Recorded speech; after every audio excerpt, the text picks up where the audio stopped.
ఆధునిక కాలంలో ఆచార సంప్రదాయాలు అనే అంశం మీద ప్రవచనానికి మీకు అందరికీ హృదయపూర్వకంగా స్వాగతం పలుకుతున్నాం. కేంద్ర ప్రభుత్వం ఈ సంవత్సరాన్ని వందే మాతర సంవత్సరంగా ప్రకటించింది. వందే మాతర గీతం వెలువడి 150 ఏళ్ళైన సందర్భంగా మనం అందరం భగవంతుడు భారతమాత ఇద్దరూ ఆనందించే విధంగా వందే మాతర నినాదంతో ఈ ప్రవచనాన్ని ప్రారంభం చేస్తూ ఉన్నాం. వందే మాతరం, వందే మాతరం, వందే మాతరం. నిన్ను నీవెరుకుమా నీవే దైవంబని విశ్వమంతకు చాటు వేద భూమి. తల్లి భారతమాత, నిన్ను నీవెరుకుమా నీవే దైవంబని విశ్వమంతకు చాటు వేద భూమి. ఆది విష్ణువునైన అవతారమెత్తించి కర్మఫలము సంగు కర్మభూమి. ఆది విష్ణువునైన అవతారమెత్తించి కర్మఫలము సంగు కర్మభూమి. గుడి పావురాలకై తొడకోసి ఇచ్చిన భూమీసులేలిన పుణ్యభూమి. గుడి పావురాలకై తొడకోసి ఇచ్చిన భూమీసులేలిన పుణ్యభూమి. కుల్లాయి గుడ్డతో కోటి శత్రుల గెల్చు జాతి పితను గన్న జన్మభూమి. కొల్లాయి గుడ్డతో కోటి శత్రుల గెల్చు జాతి పితను గన్న జన్మభూమి. సహజముగ పండు నేలలు చాలగలిగి జీవధారలు ప్రవహించు చేవగలిగి. సహజముగ పండు నేలలు చాలగలిగి జీవధారలు ప్రవహించు చేవగలిగి. అతి పురాతన సంస్కృతి ఖ్యాతి కలిగి, అతి పురాతన సంస్కృతి ఖ్యాతి కలిగి ధరణికే గురువైనది మా భరత భూమి. ఈ ధరణికి గురువైనది నా భరత భూమి.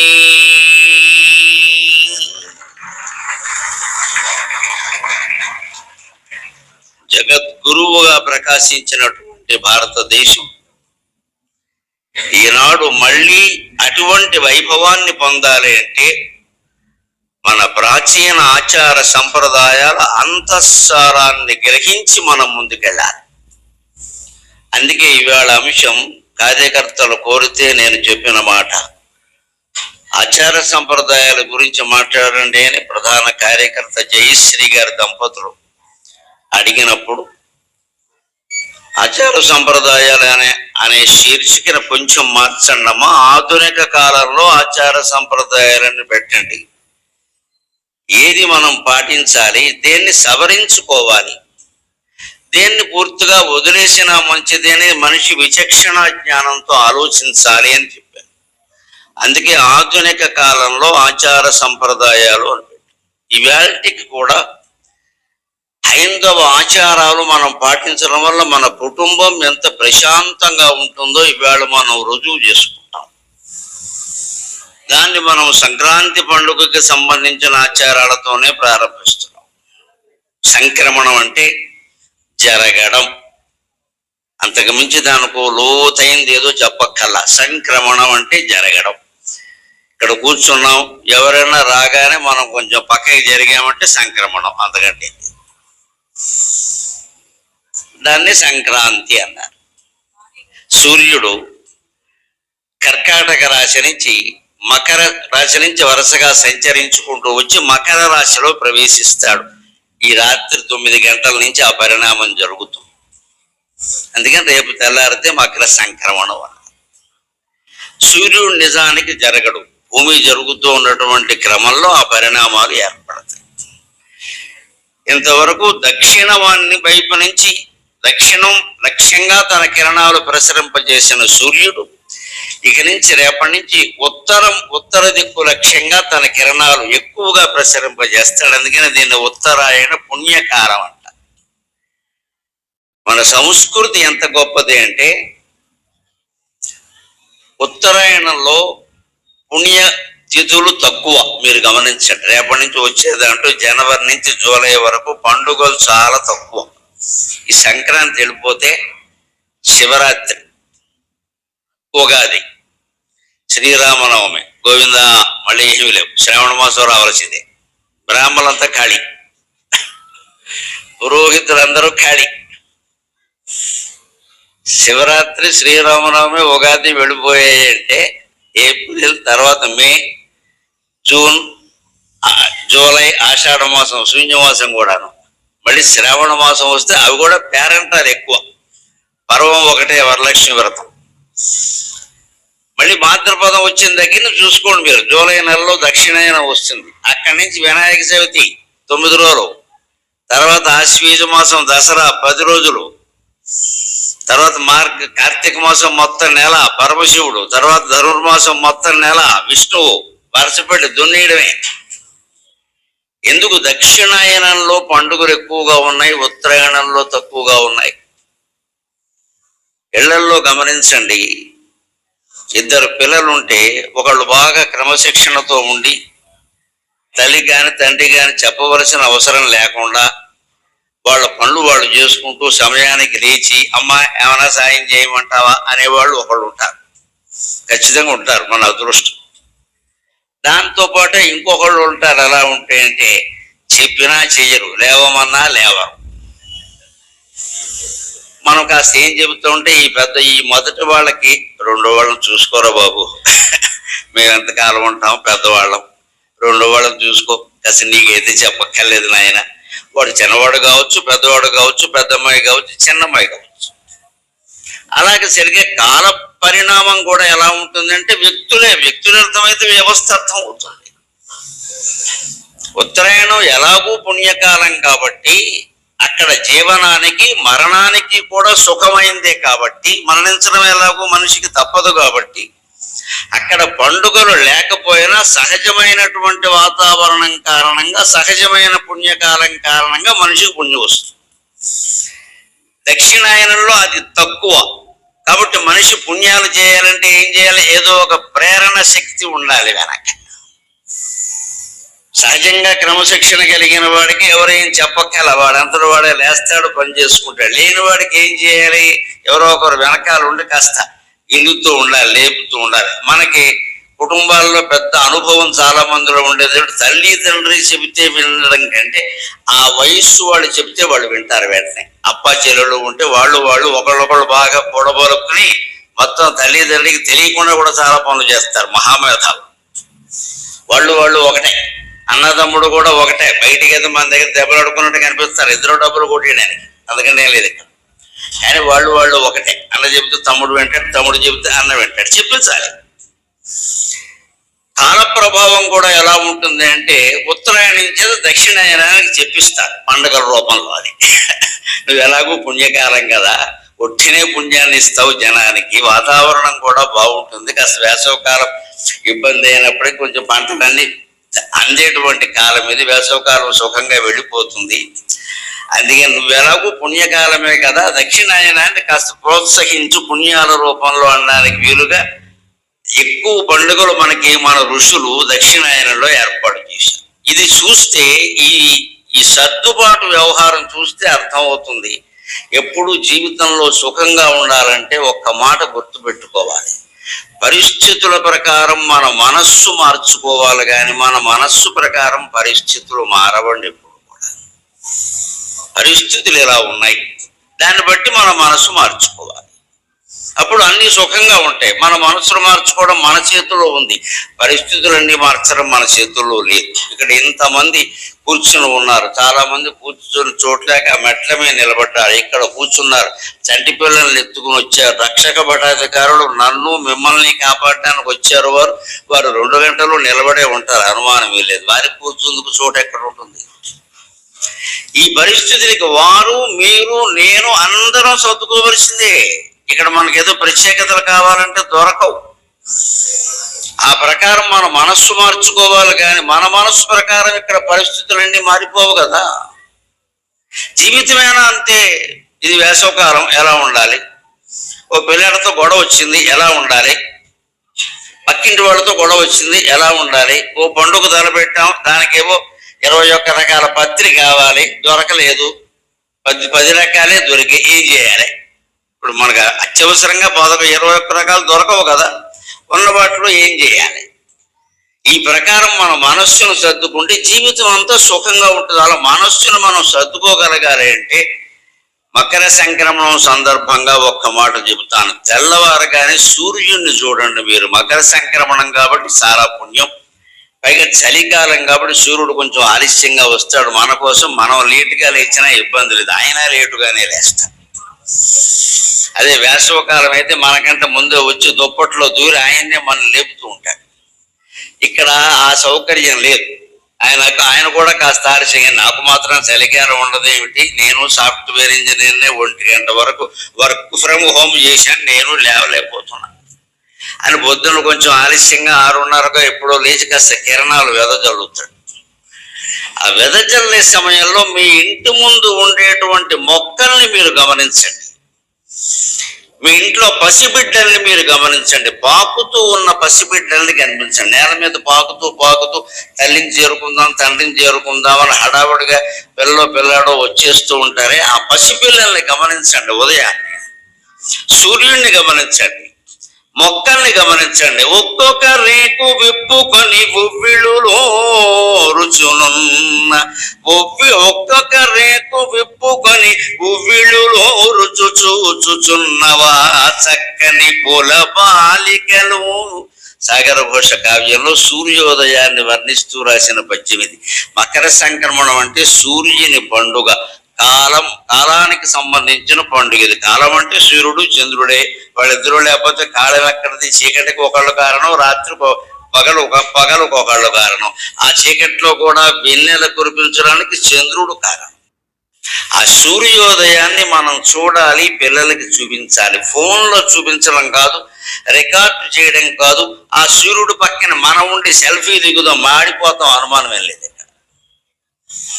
మనకి ఏదో పెద్ద జబ్బు, ప్రతి దాంతోనూ సెల్ఫీ దిగాలి. మనకు సెల్ఫీ దిగామంటే ఒకటే లెక్క. ఆ మాటే చూడండి, సెల్ఫిష్నెస్, నీకు స్వార్థం ఎక్కువగా ఉందన్నమాట, అందుకే సెల్ఫీ దిగుతున్నావు. మానయ్యాలి. ప్రతి దాంట్లో నువ్వు ఉండాలా? లేకపోతే కష్టమా?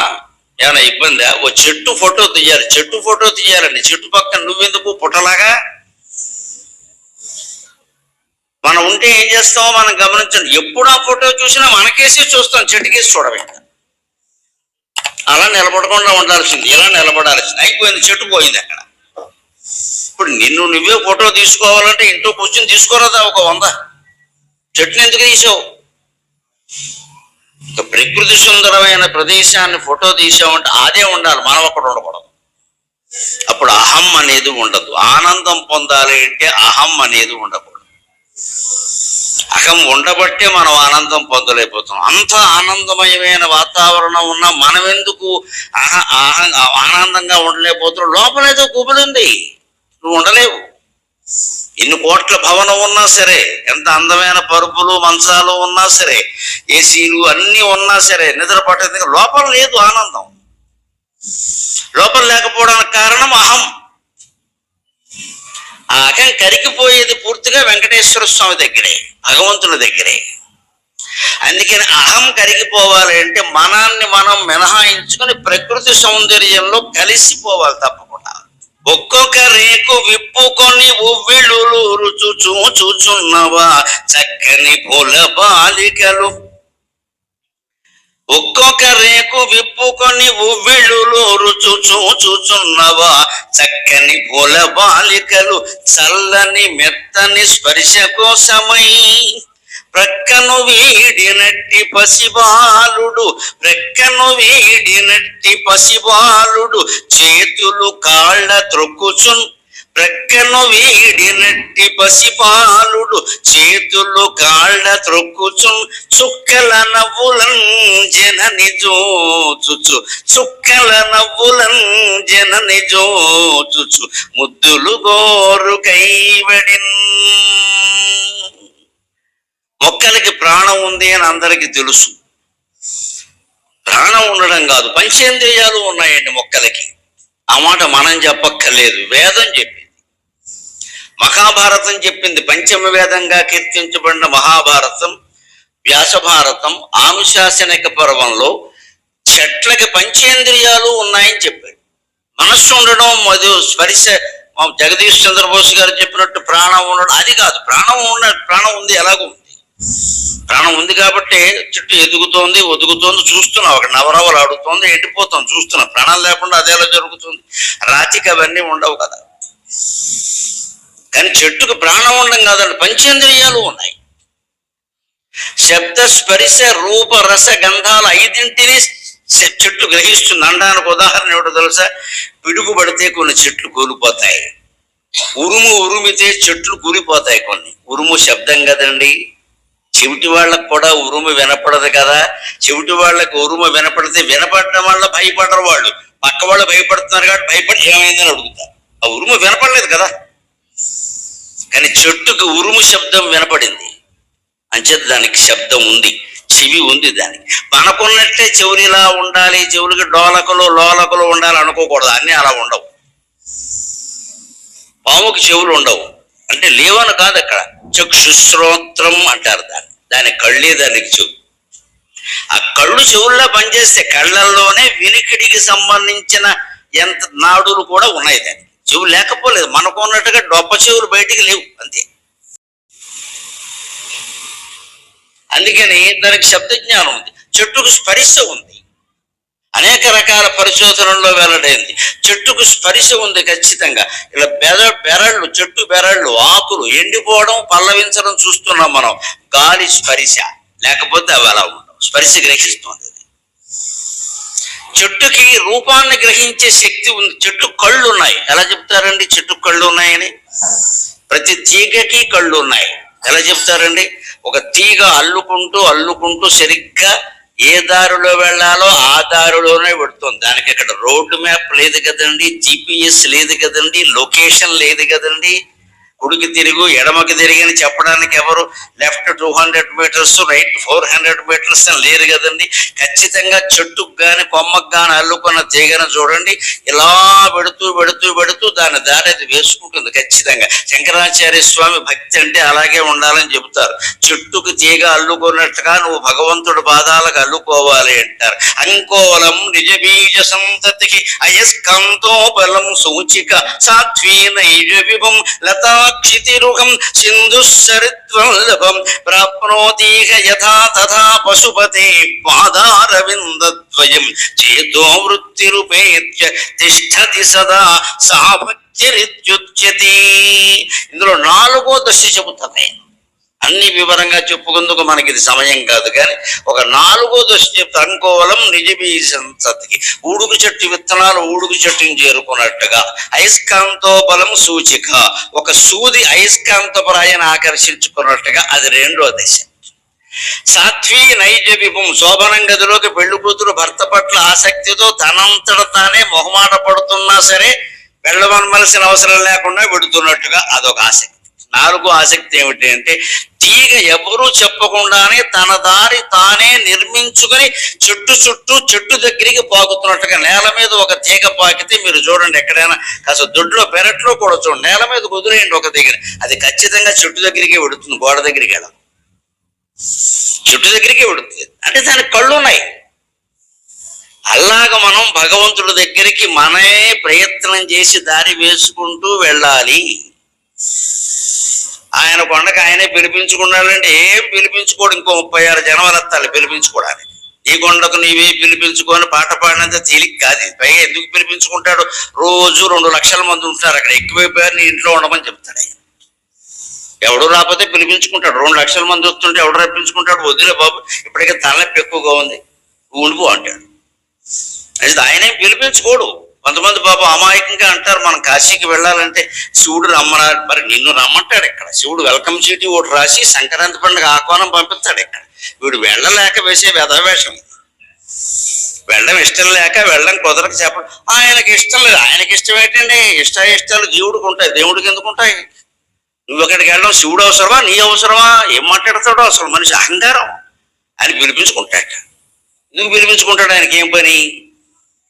ఆయన అనుమతి లేనిదే వెళ్ళలేవు. ఎవరు చెప్పారు అనుమతి గురించి? నేను వెళ్ళమని చెప్పాను, నువ్వు ప్రయత్నం చేసావా? లేదా అంటే మనమే వేసుకోవాలి. దాని శంకరాచార్య ఏం చెబుతారంటే, తీగకి చెట్టు దగ్గరికి వెళ్ళమని ఎవరు చెప్పారంటే దాని దారి అయితే వేసుకుంది, వెళ్ళాలి, ప్రయత్నం చేయాలి. ఆ తీవ్రమైన తపన ఉంటేనే అన్నమాచార్యకి వెంకటేశ్వర స్వామి దర్శనమైనట్టే, త్యాగరాజస్వామికి హనుమత్ సీత లక్ష్మణ భరత శత్రుఘ్న సమేతంగా రామచంద్రమూర్తి దర్శనమైనట్టే మనకి అవుతుంది. అంత తపన లేకపోతే ఎంత ఉంటే అంతే అవుతుంది. ఎంత చెట్టుకు అంత గాలి, పిండి ఎంత ఉంటే రొట్టె అంతే. ఇది తపన. అందుకని చెట్టు తీగ కళ్ళు ఉన్నాయి, శబ్ద స్పర్శ రూప రస, దానికి రుచి ఉంది. నీళ్లు పోస్తున్నారండి, నీళ్లు తాగుతోంది ఖచ్చితంగా, నీళ్ళ రుచి దానికి తెలిసింది. గంధం, భూమిలో ఉండేటువంటి గంధాలు, అక్కడ చెట్టు దగ్గర ఏదైనా మనం సుగంధ ద్రవ్యం ఏదైనా పెట్టి అగరధూపం వేస్తే చెట్టు అనుకూలంగా పెరుగుతుంది కాస్త. అందుకే మన సంస్కృతిలో చెట్టు దగ్గర ఏదో దీపం పెట్టి కొంచెం అగరొత్తులు కూడా పెడతారు. ఎందుకంటే ఈ ధూపదీపాల కారణంగా కీటకాలు నశించి చెట్టు వృద్ధి చెందుతుంది. అవి మరీ ఎక్కువైతే అది ప్రమాదం అయిపోతుంది. ఇది ఓవర్ యాక్షన్లు చేసేయకూడదు. నేను 100 దీపాలు పెడతాను మొక్కుకొని నీ నెత్తి మీద పెట్టుకో, పడవలేదు. అంత మొక్కుకోమని ఎవడు చెప్పాడు? దేవుడిగా భావించా అక్కడ దీపం దర్శయామి ధూపమాగ్ర ప్రియామి అని పెడతాం చాలు. 2 అగరొత్తు పొలాలు చాలు, ఒక దీపం చాలు. నేను 100 దీపాలు 100 రోజులు పెడితే చెట్టు చచ్చిపోతుంది అన్యాయంగా నూనెకి. కానీ ఒక దీపం 2 అగరొత్తులు పెట్టడం వల్ల ఏమవుతుంది, ఈ దీపకాంతి కొన్ని కీటకాలు, ఆ ధూపానికి దానికి కొన్ని కీటకాలు చనిపోయి చెట్టుని క్షీణింపజేసేటువంటి కీటకాలు పోతాయి. ఈ రకంగా పంచేంద్రియాలు ఉన్నాయి. అందుకే మీరు పూల మొక్కల దగ్గర కూర్చోండి, ఒక్కొక్క రేకు విప్పుకొని ఉవ్వెళులూరు చూచుచున్నవా చక్కని పూల బాలికలు. మకర సంక్రమణాన్ని, సూర్యోదయాన్ని మన అందరికంటే ముందుగా చూసే అదృష్టం మన ఇంటి ముందు పూల మొక్కలకు ఉందండి. మనం చూసామా? అక్కడి నుంచి కుండీ తెప్పించాం, ఇక్కడి నుంచి చెండీ తెప్పించామని గొప్పలు చెబుతూ ఉంటాం. ఎవడైనా రాగానే ఈ కుండీ బాగుందండి అని వాడు అనడం పాపం, వాడు బలైపోయినట్టే. ఈ కుండి కాశ్మీర్ నేను తెప్పించాను, నేను ఎవడు చెప్పమన్నాడా? వాడు కుండి బాగుందన్నాడు, ఊరుకోరాదా? అది ఎక్కడి నుంచి ఇచ్చాడు చెప్పాలి. ఆ గొప్ప రావాలి. నువ్వు కుండీ తెప్పించడం ముఖ్యం కాదు. ఇక్కడ చూసావా, దానికి నీళ్లు పోసావా, అక్కడ కూర్చున్నావా, అది పువ్వు పూసినప్పుడు చూసావా? శకుంతలను అత్తవారింటికి పంపుతుంటే కణ్వ మహర్షి అంటాడు, ఆ మొక్కలన్నిటికీ చెప్పి మీకు నీళ్లు పోసింది కదా, మీకు నీళ్లు పోయకుండా ఎప్పుడు తను పాలు కూడా తాగలేదు కదా, మీరు ఏదైనా ఒక పువ్వు పూస్తుంది, ఏదైనా ఒక తీగ ఒక పువ్వు పూస్తుందంటే తెల్లవారు నిద్రపోకుండా నాకు చెప్పి, నాన్న తెల్లారితే గులాబీ పువ్వు పూస్తుంది, తెల్లారితే మల్లె పువ్వు పూస్తుంది, తెల్లారితే చామంతి పువ్వు పూస్తుంది అని వెర్రిమొహం 3 గంటలకు లేచి ఆ మొక్క దగ్గర కూర్చునేది ఎప్పుడు పూస్తుందా అని. అటువంటి శకుంతల శ్రీయమ్యాతి శకుంతల పతి గృహం సర్వైరనుజ్ఞాయతాం అంటాడు కాళిదాసు అభిజ్ఞాన శాకుంతలుడు. అటువంటి మీ శకుంతల, మీరు లేనిదే గడపలేని శకుంతల, మీకు నీళ్లు దాగించిందే తను నీళ్లు దాగిన శకుంతల, మీకు దోహదం చేసిన శకుంతల అత్తారింటికి వెళ్ళిపోతుంది, మీరు కాస్త వీడ్కోలు చెప్పడానికి రారా అని మొక్కల్ని ప్రార్థించాడమ్మా కణ్వ మహర్షి. అది మన భారతీయ సంస్కృతి, అది మన భారతీయ సంస్కృతి. కేవలం మా మనుషులతో అనుబంధాల గురించి చూడకండి, మొక్కలతో అనుబంధం ఉండవలసింది, వాటికి మనం చేసే దోహదం చెయ్యాల్సిందే. అందుకే ఇక్కడ సాగర ఘోష కవి ఏమంటున్నాడంటే, ఒక్కొక్క రేకు విప్పుకొని ఉవ్విళ్ళూరుతో చూస్తున్నాయట మొక్కలు, చక్కని పూల బాలికలు. ఎందుకంటే చల్లని మెత్తని స్పర్శ కోసం. ఈ మనుషులు ఎవరన్నా మన పటక్మని పోసేయకుండా, నేను 100 పూలు మొక్కుకున్నా 1000 పూలు మొక్కుకున్నా నామాన పువ్వు పెడితే కానీ నాకు తోచదు అని ఆయన పూలు కాకుండా పొద్దున్నే సంచేసుకుని బయలుదేరి బయట అపార్ట్మెంట్ ముందు పూలు కూడా కోసేస్తాడు. పూలు దొంగతనం చేసిన వాళ్ళు కుక్కై పుడతారని భారతంలో శాంతి పర్వం ఉంది, తస్మాత్ జాగ్రత్త. వనస్థలిపురంలో ఎవడన్నా కనపడితే వాడికి చెప్పండి విషయం. మీ పేరే వనస్థలిపురం కదా, ఇక్కడ తీగలు పువ్వులు ఎక్కువ ఉంటాయి. పువ్వులు ఎవడైనా సరే ఇంకోడు పువ్వు కోసాడు అంటే వాడు కుక్కై పుట్టడం ఖాయం. ప్రమాణం వ్యాస భారతం శాంతి పర్వం చూసుకోమాలండి. అస్సలు దొంగతనం చేయడానికి వీల్లేదు. పువ్వు నీ దొడ్లో పువ్వు పెట్టాల్సిందే, ఎన్నుంటే అన్నీ, 2 ఉంటే 2, 16 అవసరం లేదు. పువ్వులు మనం కోస్తామని ఎదురు చూడమండి, మనం ఊరికి వ్యాఖ్యానాలు చేయొద్దు ఇక్కడ. అవి దేవుడి కోసం పుట్టే, నీకు చెప్పేటి ఆ విషయం అక్కడ. ఇంకో మానవుడు ఎవడికో అనిపిస్తుంది, నువ్వు దేవుడి కోసం పుట్టావురా, నేను వేసేద్దాం అనుకుంటున్నా అంటే ఒప్పుకుంటావా? మన ప్రాణాలు మనకు ఎక్కువ, మరి పువ్వు ప్రాణం అంతేనండి. మనకేం హక్కు ఉంది? చల్లని మెత్తని స్పర్శ కోసమై ఎవరైనా మానవుడు ప్రేమగా ఎలా ముట్టుకుంటారా, లాలిస్తారా? పిల్లలకి ఆరనా పాలనా చూసినట్టుగా నన్ను ఎవరైనా పలకరిస్తారా అని పువ్వులు అంటాయి. జగదీష్ చంద్రబోస్ పరిశోధనలో కూడా చూపించి, ఒక పువ్వు, ఒక చెట్టు, ఒక మొక్క ఎదుగుతూ ఉంటే దాని భావాలు ఎలా ఉంటాయో తెర మీద చూపించాడు. మనం నేర్చుకోవాలి నిజంగా. నిద్రపోనంట ఇది నిక్కువమా, అది గమనించి ఆయన పరిశోధనలు గమనించి సాగర ఘోష కావ్యంలో మొక్కల గురించి పద్యం రాశారు. మొక్కలు నిద్రపోతాయండి, ఎప్పుడు పడితే అప్పుడు నీళ్లు పోయకూడదు. నువ్వు అర్ధరాత్రి సెకండ్ షో సినిమా చూసి నీళ్లు పోతానంటే కుదరదు, అది కూడా పడుకుంది, నీళ్లు తాగదు. 1 గంటకు అన్నం పెడతానంటే పిల్లడు తింటాడా? మొక్కలకి నీళ్లు పోయడానికి ఒక సమయం ఉందాడు, నిద్రపోయే సమయం ఉంది, నిద్రపోయే సమయాల్లో పోయకూడదు, దానికి ఖచ్చితమైన సమయం చెబుతారు. నిద్రపోనంట ఇది నిక్కువమా, మనుషులు స్పృశించి సో ముద్దులు కృద్దులో తెలియు బుద్ధియువానికి ఉన్నదంట. మానవులు ముట్టుకుంటే వీడు మంచివాడా చెడ్డవాడా మొక్క కనిపెడుతుందండి, మనం కనిపెట్టలేం. కానీ ఎందుకంటే ఆ ముట్టుకోవడంలో స్పర్శను బట్టి వీడు దుర్మార్గుడు, ఎప్పటికే ముగ్గురు నేసేసాడు, నన్ను ముట్టుకున్నాడు ఎక్కడ అనుకుంటుంది. ఆ చేతి స్పర్శకి వెంటనే గ్రహించేస్తుంది. లేదు ముద్దు మంచివాడు, ఆ ప్రేమ అంతా, ఆ చెయ్యి ఎంత బాగుంది, ఆ స్పర్శ ఎంత బాగుంది అని ఆనందిస్తుంది. ఏ మొద్దుల్లో గిల్లిపోవగానే మొక్కలు బోరున ఏడ్చునంట. ఒక మొద్దు మీద ఎవడనా ఉండి మొక్కలు ఊరికి పని లేకుండా గిల్లేస్తూ ఉంటారు, పనిగెట్టుకుని గిల్లుతూ ఉంటారు, మొక్కల్ని గడ్డిని గిల్లుతూ ఉంటారు. అది మహాపాపం అండి. ఆచారాల్లో ముఖ్యంగా పాటించాలి. మొక్కల్ని బీగకూడదు, గిల్లకూడదు, ఆకులు గిల్లకూడదు, ఇవేమీ చేయకూడదు. మట్టి బెడ్డలు పగలగొట్టకూడదు. లోష్టచ్చింది ఆచార సంప్రదాయాల గురించి అనుశాసనిక పర్వంలో చాలా స్పష్టంగా చెబుతాడు వ్యాసుడు. భీష్ముడి చేత ధర్మరాజుకి చూపిస్తాడు. ఎవరెవరు నరకానికి పోతారో అంటే లోష్టచ్చింది తృణచ్ఛేది నఖకాదీచయో నరక, నఖకాదీచయో నరక, లోష్టచ్ఛింది తృణచ్ఛేది నఖకాదీచయో నరక,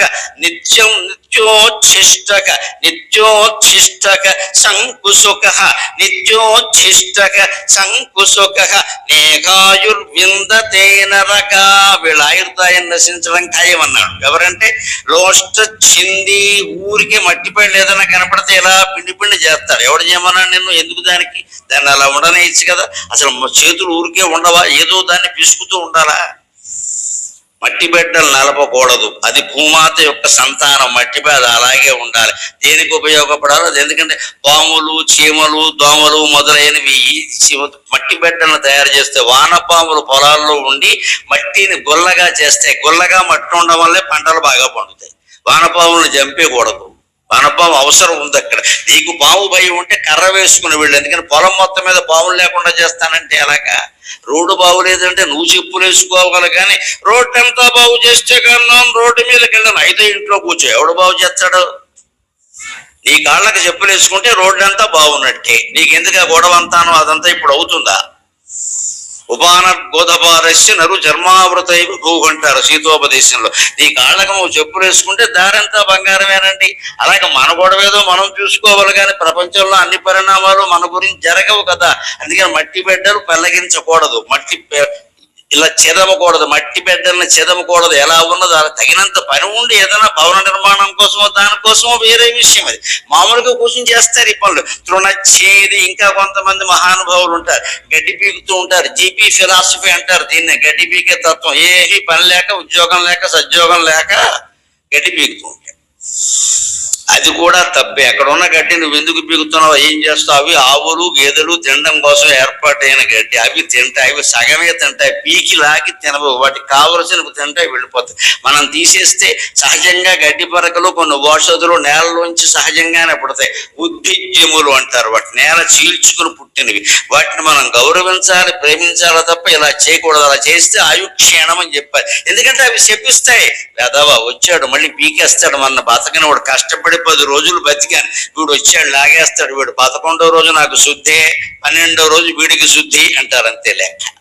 అటువంటి శాపం మొక్కలు పెట్టకుండా ఉండాలంటే మనం ఈ పిచ్చి పనులు చేయకూడదు. మట్టి బిడ్డలు చెదమడం కానీ, గడ్డి పరకలు కొయ్యడం కానీ, గడ్డి పరక తెంపడం కానీ, తృణచ్చేది అంతే కదా, నఖ కాది. ఇంకా ఈ మధ్య ఎక్కువ కనపట్టలేదు, గోళ్ళకి రంగులు వేయడం మొదలెట్టాక.